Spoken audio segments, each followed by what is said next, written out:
13장은 제가 말씀의 제목을 잡아놨듯이 성도의 사회생활을 이제 전반적으로 지금 우리 로마서 11장까지가 로마서에 대한 첫 번째 이론편이었다면 12장부터 15장은 적용 그리고 실제 실천할 수 있는 실천편을 바울이 설명하고 있습니다.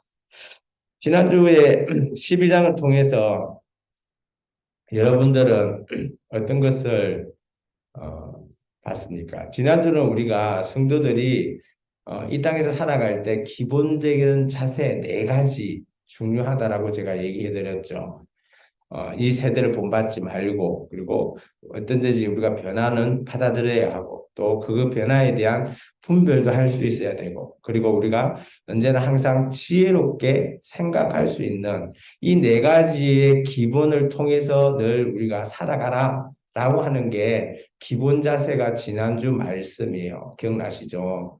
그러면 오늘 13장은 이제 우리의 삶하고 좀 더 가깝다라고 봅니다. 우리가 이제 살아갈 때 우리의 모습을 어떻게 그런 기본적인 네 가지 기준을 통해서 우리가 어떻게 살아가야 될까라는 거에 대한 뭐 환경적인 문제, 뭐 인간관계적인 문제, 뭐 여러 가지 문제들 이런 그 상황이나 그런 환경에 대해서 말하고 있다라고 보시면 됩니다. 1절에서부터 7절 우리가 좀 전에 13장 읽었는데요. 이것은 어떻게 보면 국가에 대한 국민으로서의 우리가 그리스도인이긴 하지만 국민으로서 국가에 대해서 어떻게 우리가 행동해야 되냐라고 하는 것을 말하고 있습니다. 13장 1절에 보시면 그죠? 위에 있는 권세들에게 복종하라 라고 있죠. 여기 위에 있는 권세라고 하면 지금의 어떻게 보면 이 당시는 로마에 있는 황제, 이게 네로 황제를 가리키는 거고요.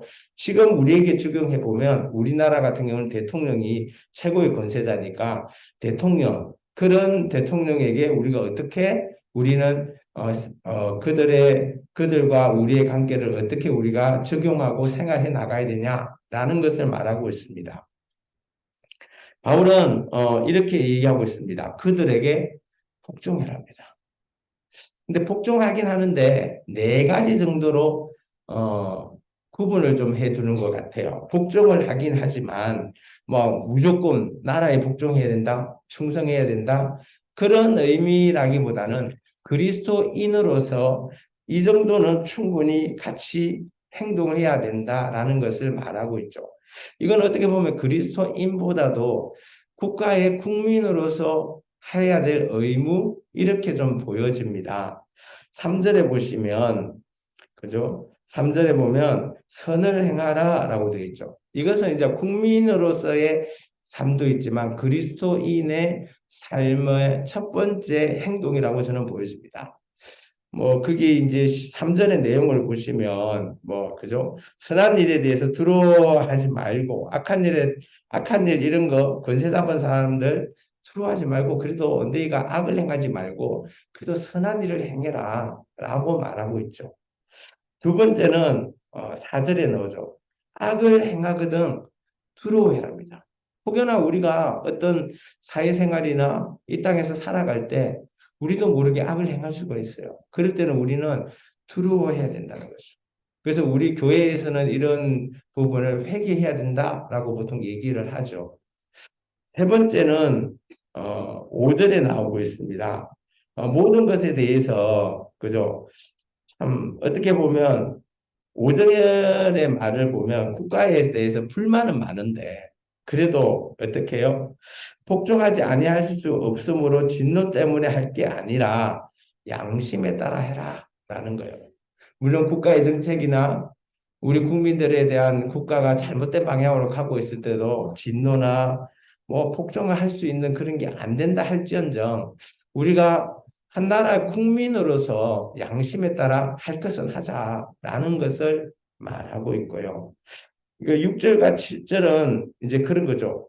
조세나 관세 이런 거 정말 그죠. 요즘 이건 없는 사람들한테는 얘기할 수 포함이 되지 않는다고 저는 보여져요. 그죠?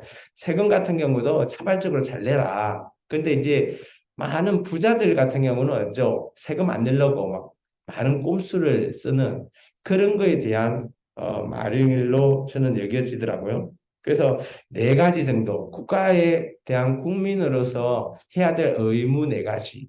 물론 그 안에 그리스도인으로서도 이것에 대해서 꼭 해야 되는 것들, 이게 선을 행하는 거고, 악을 행하지 말고, 그리고 양심을 따라하고, 그리고 세금도 자발적으로 내라는 거죠.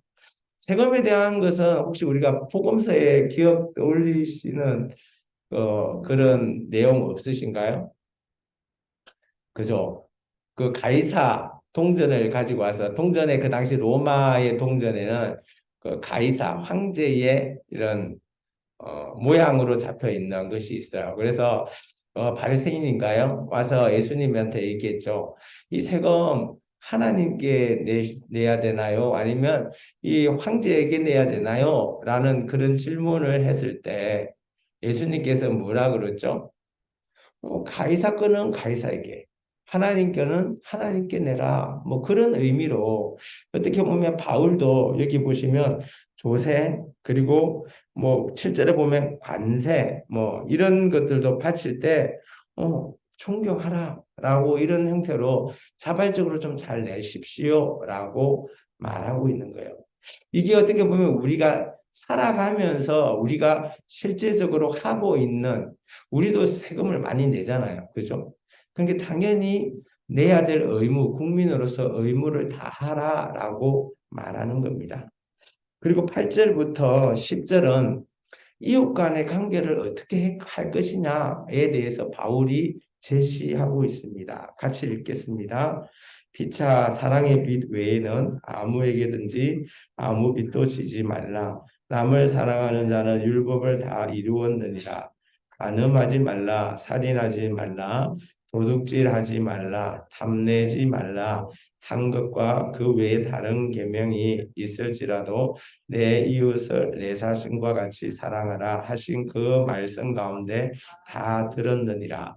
사랑은 이웃에게 악을 행하지 아니하나니 그러므로 사랑은 율법의 완성이니라. 바울은 이렇게 얘기합니다. 이웃 간의 관계, 사랑 외에는 빚이라고 하는 거 지지 말래요. 우리가 인간관계를 하면 뭐 빚지고 이러면 그죠? 특히 돈으로 빚지면 아무리 가까운 사람도 관계가 멀어질 수 있어요. 가족, 심지어 가족들 관계도 동거래하지 말라라는 말이 있죠. 멀어질 수밖에 없는 거죠. 빚은 사랑빚 외에는 지지 말라는 거예요. 그 사랑빚이 뭐냐? 서로 사랑해주는 그 빚을 말하는 거죠. 이 사랑이라는 것을 바울은 이렇게 얘기합니다. 이 사랑이 바로 율법의 완성이 된다. 이 의미는 예수님께서 얘기하신 그 말씀을 아마 바울이 얘기하신 것 같아요. 예수님께서 얘기하잖아요. 내가 율법을 폐하러 온 것이 아니라 완성하러 왔다라고 하셨잖아요. 그죠? 그런 의미의 율법, 어떻게 보면 예수님이 산상수훈을 통해서 기존의 율법보다 더 어려운 계명을 우리에게 요구하셔서 율법을 완성했다.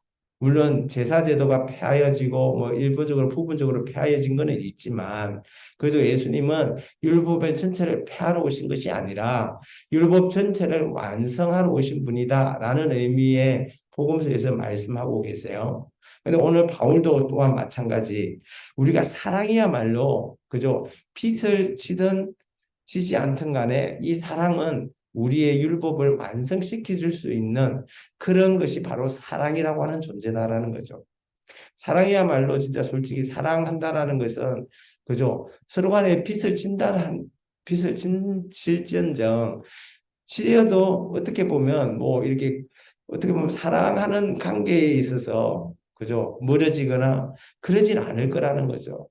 그래서 바울은 인간관계는 그죠 어 9절 하반절에 보면 내 이웃을 내 자신같이 사랑하라. 이게 예수님께서 하신 말씀이거든요. 그 말씀을 그대로 가지고 와서 너희도 사랑으로 제발 율법을 완성하라라는 거예요. 그래서 어떻게 보면 이 당시 로마 교회에 이런 말씀을 통해 늘도 사랑이 늘 교회에 항상 있으면 좋겠다라는 의미를 담고 있습니다. 그리고 11절부터 14절까지는 어떻게 보면 그리스도인이 지켜야 될 세계관이라고 보여집니다. 그게 뭔가 하면 우리가 이제 예수님의 재림을 기다리잖아요. 그거에 대한 내용입니다. 같이 읽겠습니다. 또한 너희가 이 시기를 알거니와 자다가 깰 때가 벌써 되었으니 이는 이제 우리의 구원이 처음 믿음 때보다 가까웠습니다. 밤이 깊고 낮이 가까웠으니 그러므로 우리가 어둠의 일을 벗고 빛의 갑옷을 입자. 낮에와 같이 단정히 행하고 방탕하거나 술 취하지 말며 음란하거나 호색하지 말며 다투거나 시기하지 말고 오직 주 예수 그리스도의 옷을 입고 성령을 위하여 육신의 일을 도모하지 말라. 아멘. 이 말은 뭔가 하면 예수님의 재림이 가까웠기 때문에 결론은 저는 14절이라고 봐요. 우리가 예수 그리스도의 옷을 입어서 그죠? 우리의 정욕을 위해서 힘쓰는 게 아니라 예수님을 위해서 우리가 일하자라는 거예요. 이게 그렇다면 이들 로마 혹시 기억나시나요? 로마가 얼마나 음란하고 방탕한 나라인지. 그래서 오늘 13절에 보면 그런 표현이 들어가 있는 걸로 보여요. 보시면 13절에 보면 세 가지 일을 하지 말라고 하거든요. 방탕하거나 술 취하지 말고 음란하거나 호색하지 말고 다투거나 시기하지 말라.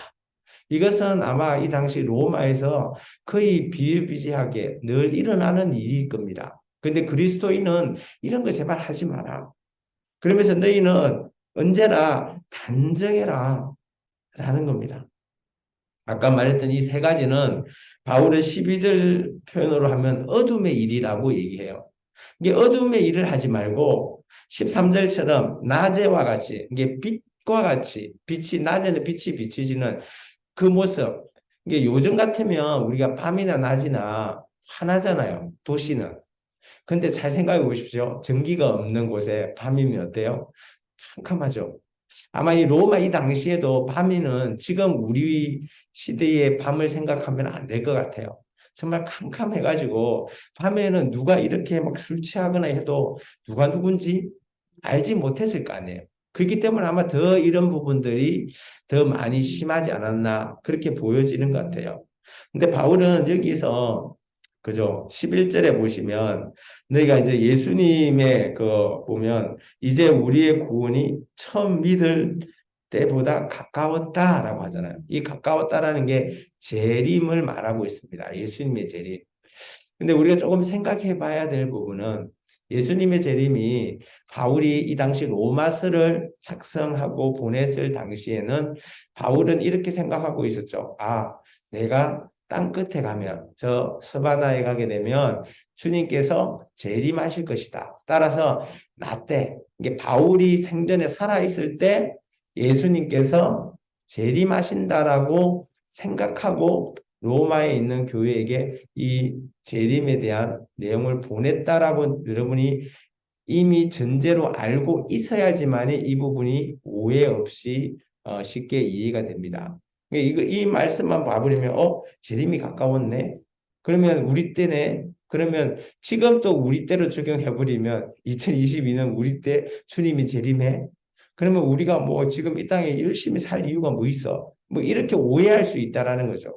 그러지 말라라는 것이죠. 그래서 이때에 바울이 썼을 때의 환경이나 바울이 왜 이런 말을 그들에게 했을까? 이런 부분들, 그리고 저작 연도라든지 그때의 시대적인 상황을 다 우리가 좀 생각해야지만이 본문의 해석에 있어서 절대 부정확하지 않고 오해하지 않는 해석이 될 거라고 믿습니다.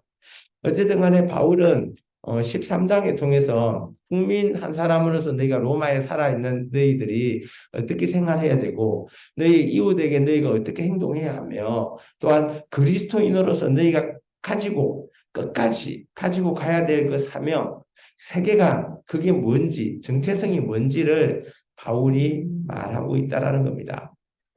그래서 오늘 결론은 한 세 가지 정도 이렇게 한번 생각해 봤습니다. 첫 번째는 국민으로서 의무를 다하라. 이거에 대해서는 성과 양심으로 스스로 의무를 하자. 이 우리도 마찬가지죠. 우리도 대한민국 국민으로서 스스로 의무를 다 하고 있죠. 잘하고 계십니다. 그게 그리스도인이든지 인이지만 그래도 국민의 또 한 사람으로서 우리가 의무를 잘 하자라는 것을 말씀드리고요. 두 번째는 사랑의 빛 외에는 지지 말라라고 바울이 얘기했듯이 그 의미는 반대로 뭐예요? 우리가 우리 몸을 그죠? 우리 몸같이 우리 이웃을 사랑하기를 원하는 거예요. 바울은. 그죠? 빚지지 말라라는 크게 강조되는 게 아니라 사랑을 강조한 거죠. 그래서 네 이웃도 네하고 똑같이 한번 생각해서 사랑하라라고 말하고 있는 거고요. 세 번째는 아까 얘기했던 그리스도의 세계관으로서에는 예수 그리스도의 옷을 입으라라는 의미를 보면 그 예수 그리스도의 옷을 입는다라는 건 뭐예요? 세상의 그 로마의 그런 방탕하고 음란한 그런 세상 풍조를 따르지 않고 그죠? 제대로 된 정체성을 가진 그리스도인이 되자라는 의미를 말하고 있는 겁니다. 그래서 세 번째, 세상 풍조를 따르지 않고 정말 그리스도인으로 제대로 정체성을 지킵시다라고 해서 세 가지 정도 제가 적용을 한번 해보았습니다.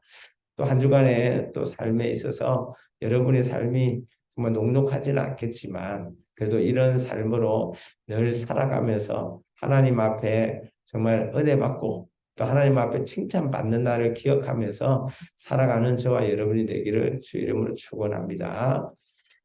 기도하겠습니다. 아버지 하나님 감사합니다.